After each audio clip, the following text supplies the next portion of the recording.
father in the latter years, and I said, well, he doesn't have long to go.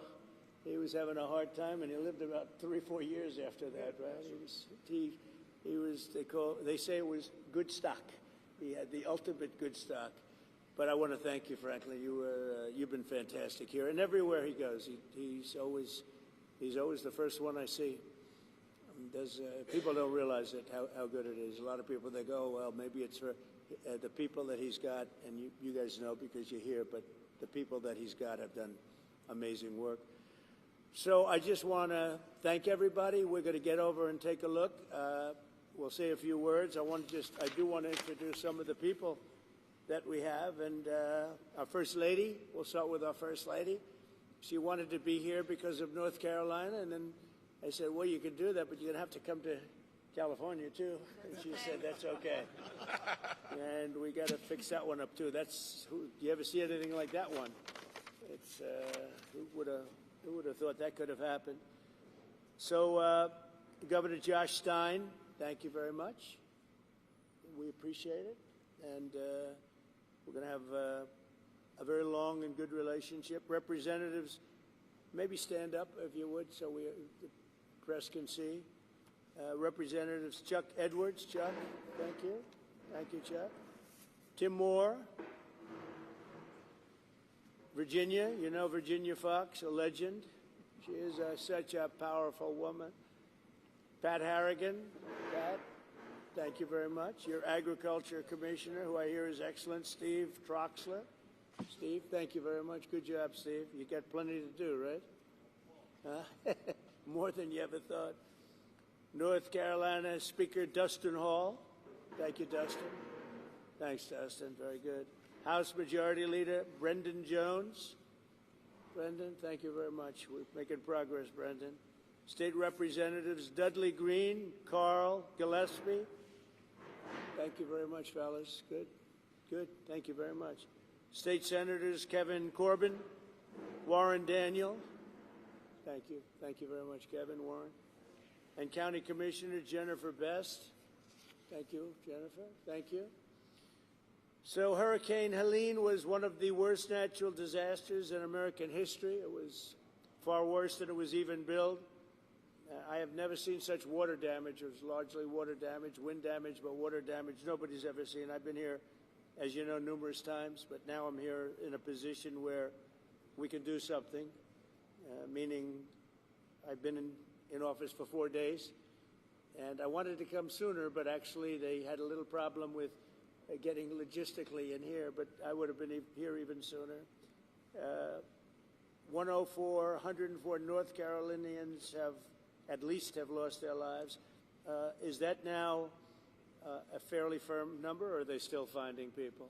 You know, what do you think? They're still finding people? Pretty much okay? It's a lot of people. 104 people lost their lives. 73,000 homes were severely damaged or destroyed. And I'll tell you, I've been to a lot of them, and this was like lots of hurricanes in one. I've never seen such damage done by water. And the water came, it was violent, and it left, and there was like nothing left. It's really pretty amazing. At one point, half of the emergency calls to FEMA went unanswered. That's real bad. FEMA was not doing their job. The city of Asheville went without running water for 2 months. A whistleblower testified that some FEMA employees refused to help people who displayed Trump signs on their properties. I think that's true, isn't it? I read that. It's not nice. That's not too nice, is it? But whoever those property people were, thank you very much. Michael, is that true? That's not good, huh? About the property owners, you put a Trump sign on and they wouldn't help? FEMA. Earlier this year, FEMA kicked 2,000 North Carolinians out of their temporary housing into below freezing temperatures. What was that all about? You know about that? What happened? Tell me. We had an incompetent administration under Biden, and we had a disaster, and we call it the disaster after the disaster. That was the FEMA response. You had nothing but disaster since then. It doesn't matter at this point. Biden did a bad job. Some residents still don't have hot water, drinking water, or anything else, and many of them don't have quarters. They don't have anything. They got a stipend for what they lost, and we're going to take care of it. This is totally unacceptable, and I'll be taking strong action to get North Carolina the support that you need to quickly recover and rebuild. We're working on it very hard, and I think if Michael Whatley does half as good a job for North Carolina as he did for my campaign, we'll be very happy. Him and Laura were a very powerful team. So you think you can handle it, Michael? I don't know. I'm not sure, Michael. I think this is maybe in many ways easier, okay? Maybe easier. But you're going to lead the team. Do you want to say who the congressmen are that you want to appoint? Do you want to introduce them? We have Virginia Fox and Chuck Edwards and Tim Moore, whose districts encompass the area. And they are the districts that were most severely impacted, right? You were affected then, Virginia? Yes, lost my own driveway. Really? No. I'll also be signing an executive order to begin the process of fundamentally reforming and overhauling FEMA, or maybe getting rid of FEMA. I think, frankly, FEMA is not good. I think when you have a problem like this, I think you want to go and, whether it's a Democrat or Republican governor, you want to use your state to fix it and not waste time calling FEMA, and then FEMA gets here and they don't know the area, they've never been to the area, and they want to give you rules that you've never heard about. They want to bring people that aren't as good as the people you already have. And FEMA's turned out to be a disaster. And you could go back a long way. You could go back to Louisiana. You could go back to some of the things that took place in Texas. It turns out to be the state that ends up doing the work. It just complicates it. I think we're going to recommend that FEMA go away. And we pay directly, we pay a percentage to the state. But the state should fix this. If the state did this from the beginning, it would have been a lot better situation. I think you guys agree with that, right? So I just want to say that Asheville, I know it well. It's a great place, so we're going to have it be a great place again. That was the one that was most severely affected. But North Carolina is going to come back bigger, better, stronger than ever before. And you're going to be very thankful. And you've already seen, I know that it really began 4 days ago, but you've already seen more action than you have in the last 3 months.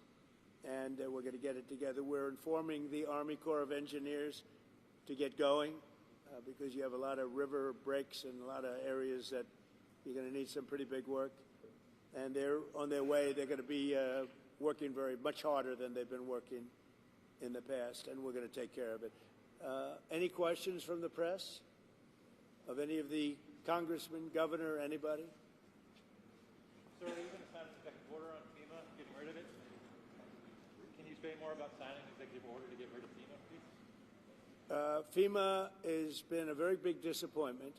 They cost a tremendous amount of money. It's very bureaucratic, and it's very slow. Other than that, we're very happy with them. Okay, and I think when there's a problem with the state, I think that problem should be taken care of by the state. That's what we have states for. They take care of problems. And a governor can handle something very quickly. You know, one of the things I've noticed, because I've been doing this for a while, and we had a pretty good FEMA, but I also noticed that when they come, they end up in arguments. They're fighting all the time over who does what. It's just not a good system. This system is so beautifully designed over 250 years approximately, you know, and we'll soon be celebrating the 250th year. It's going to be a very big celebration. But it's been designed very well, and we're going to leave it that way. When North Carolina, South Carolina, Florida, Tennessee, when everybody knows the governor of Tennessee, I think, everybody? Do you know everybody here, pretty much? I never thought of it, but you're right over the ridge. Right over the hillside. So you're here to help. That's great. The people in this region, including Tennessee, the people of Appalachia, are grateful that you are here and that you haven't forgotten them. And that there are other disasters, but this one was enormous for both North Carolina and Tennessee. So thank you. You know, I've seen a lot of disasters. And when I came here right after, the day after. And when I came here, I couldn't believe it, actually. I couldn't believe the damage. And I've seen a lot of them. This was more like a tornado than it was what we witnessed. So we're going to get it very much taken care of. Good job. That's nice that you came. And so you call it you're right over the ridge, right, Tennessee? Over the ridge, yes. I like Tennessee, too. let's see, where did I get more votes, Tennessee or North Carolina? I hate to tell you North Carolina. It was Tennessee. There's one of the counties in this disaster that had 88% for you. So 88%. Yeah, no, it's the people are just incredible people. Yeah. So, do you have any questions, press? President, you talked about conditions being placed on aid to California, voter ID and the like. Are there any conditions that you're going to put on aid to North Carolina? We're going to do a lot for North Carolina. Yeah. They've been very slow. I don't know why it's been so bad. This has been one of the worst I've seen. Katrina, of course, was something that obviously that was a long time ago. That was not good. But this has been very slow. I don't know if that was for political reasons because they lost the state. Biden lost the state. Maybe he felt he doesn't care. Maybe there were other reasons. I don't know. But this has been very slow. By any standard, this has been very slow. And we're gonna make up for lost time. No conditions you're going to push for aid. Well, in California, I have a condition. In California, we want them to have voter ID so the people have a voice, because right now the people don't have a voice because you don't know who's voting, and it's very corrupt. And we also want them to release the water. If they released the water, they wouldn't have had a problem. If they released the water when I told them to, because I told them to do it 7 years ago, if they would have done it, you wouldn't have had the problem that you had. You might not have even had a fire. So, but here I don't have that. It's a different thing. You got hit by a storm. The people are incredible. They worked really well. Franklin was fantastic, and other groups. By the way, other groups came in that were also fantastic. And other states came in, Tennessee and a couple of others came in, and they really helped. That's the way it's supposed to be. No, this is a different kind of a thing. Mr. President, have you decided how much funding you would allocate for disaster relief in North Carolina? About what? Have you decided how much funding you would allocate for disaster relief? I haven't. I have to see what it is. Are you disappointed that Senator Schiff hasn't joined you on this trip? It's reported you invited Senator Schiff to join you on this trip and he was too busy. Are you disappointed? I don't know. I was told that Schiff was going to travel with us to California. I wasn't thrilled, to be honest with you. And I saw him last night on television. It looks like he got hit with a baseball bat or something. What happened to him? Something happened to him. It looked like he got hit. It looked like he got beat around. But I'll ask Caroline to find out what happened to him. No, if he wanted to come out, I would have done that. But I don't know. Somebody said that he wanted to come on the plane, but I think he's staying back for the votes. There's some pretty good votes going on. Yeah. Mr. President, what is your timeline for getting rid of FEMA? For this one. You just talked about possibly getting rid of FEMA. What timeline are you looking at, and how would you do that? Well, we're looking here. Here, you're talking about. To start, we're going to start immediately. Timeline, and to finish, it's going to be a period of time. People are also rebuilding their houses. How long does it take to build a house, right? It takes a time. And I want them to build houses bigger, better, nicer than they had before, so they can have, at least they get something out of this disaster. This was a real disaster. No, timeline will be fast. In terms of infrastructure, I think very fast. I want to thank Elon because Elon was able to get us communication systems, as you know, Starlink. We had no communication. The first day I got here, I was asked by one of the people, one of the really great representatives, professionals, that is there any way you could get Starlink here, because they had no communication whatsoever. And I called up Elon Musk, and he had, hundreds of units brought here, brought immediately. And it's hard to get. They couldn't get them before. And that made a lot of difference. I think it saved a lot of lives, actually. Yeah. Infrastructure-wise, we'll do it quickly. Sir, can you just talk about how long you think it might take to get rid of FEMA? What's the timeline on that? If you're going to roll it back? Yeah, I would say, look, as far as I'm concerned, I'm not really thinking about FEMA right now here. I'm thinking about Michael Watley, and I'm thinking about the 3 Congress people that you just heard from, and also the other people in Congress, and they'll be working with the governor. They'll be working with the governor, so that's what I see. Change the subject real quickly. The Lakin Riley Act was signed by Speaker Johnson yesterday. Right. When do you anticipate to sign that into Well, office? we're honored by that. Lakin Riley, I was there at the time, and we had a big meeting with the parents right after that horrible thing took place. And we have an act. You all know what that act represents. And it was a bipartisan bill. many Democrats signed on to it. That's something that is a tribute to Lakin, a beautiful young lady who was killed viciously by an illegal alien. And we passed a very powerful bill, and it was just approved, and we'll have a ceremony sometime very shortly. I'll be signing it. In other words, if you're asking, I will definitely be signing it. Okay? Yeah. Mr. President, the security detail for Anthony Fauci was terminated last night, and I'm wondering if you have any comment on that. About what? The security detail for Anthony Fauci was terminated last night, sir. Do you have a comment? No, I think, when you work for government, at some point your security detail comes off. And, you can't have them forever. So I think it's very standard. If it would be for somebody else, you wouldn't be asking the question. The question is very fair. But, you work for government. We took some off, other people too. But you can't have a security detail for the rest of your life because you work for government. Yeah, we'll see what happens. Would you feel partially responsible if something were to happen to, say, Dr. Fauci No. or John Bolton? No. They all made a lot of money. They can hire their own security, too. All the people you're talking about, they can go out. I can give them some good numbers of very good security people. They can hire their own security. They all made a lot of money. Fauci made a lot of money. They all did. So if they, felt that strongly, I think that certainly I would not take responsibility. North Carolina is a state that relies on trade and manufacturing. Are you going to have an announcement on new tariffs coming soon? Is there a timeline now? Yeah, the tariffs are going to make our country rich. We're going to be a rich, rich country very soon. Tariffs are going to make it rich, and competence. We have common sense, competence, and tariffs. The word tariff is one of the most beautiful words in the dictionary.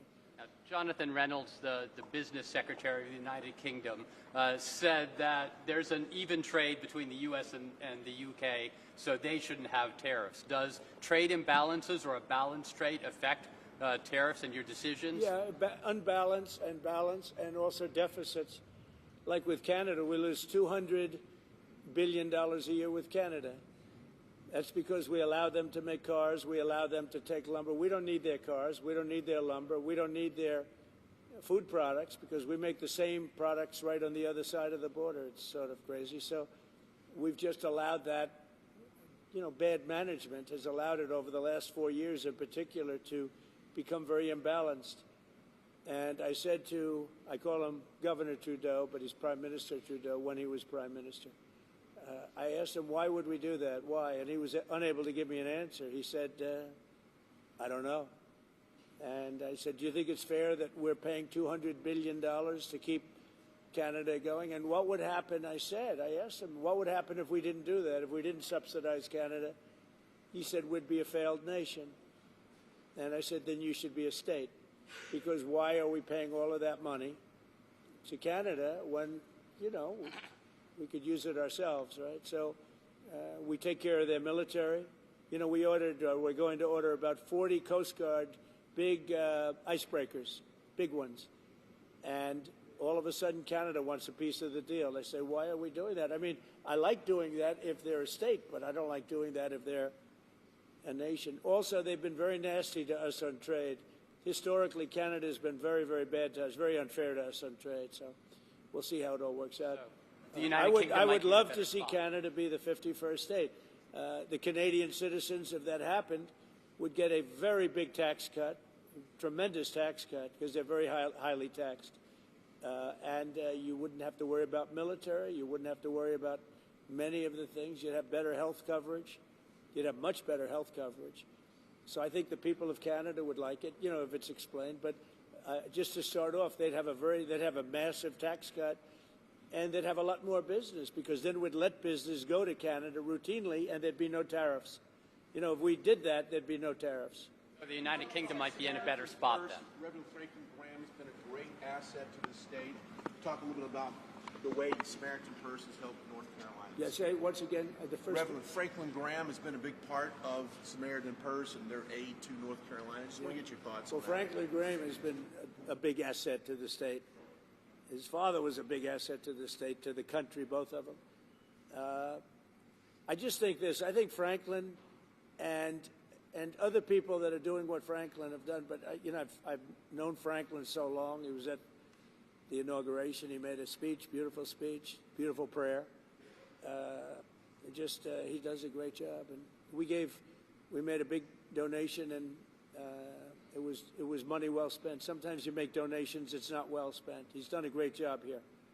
He's done a really great job. So I want to thank you. We're going to the site now, and one of the sites, and I think for those that haven't seen it, you won't even believe it, but not enough work was done. We'll get it done fast. And I can speak for the Republican congressman. We're going to knock it out, right? We're going to knock it out. And I think we take it very personally because North Carolina was very unfairly treated. Very, very unfairly treated. And it was obvious. It was too obvious. And we're going to make up for lost time. So thank you to the people of North Carolina. Thank you, everybody.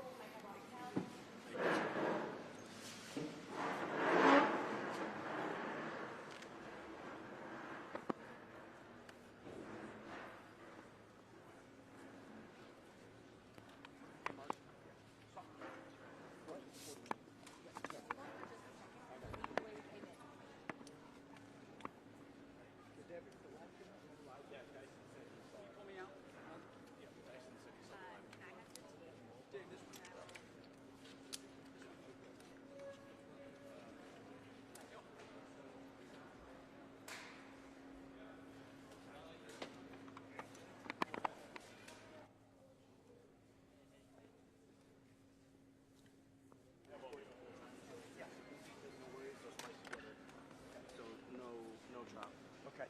Awesome. No worries.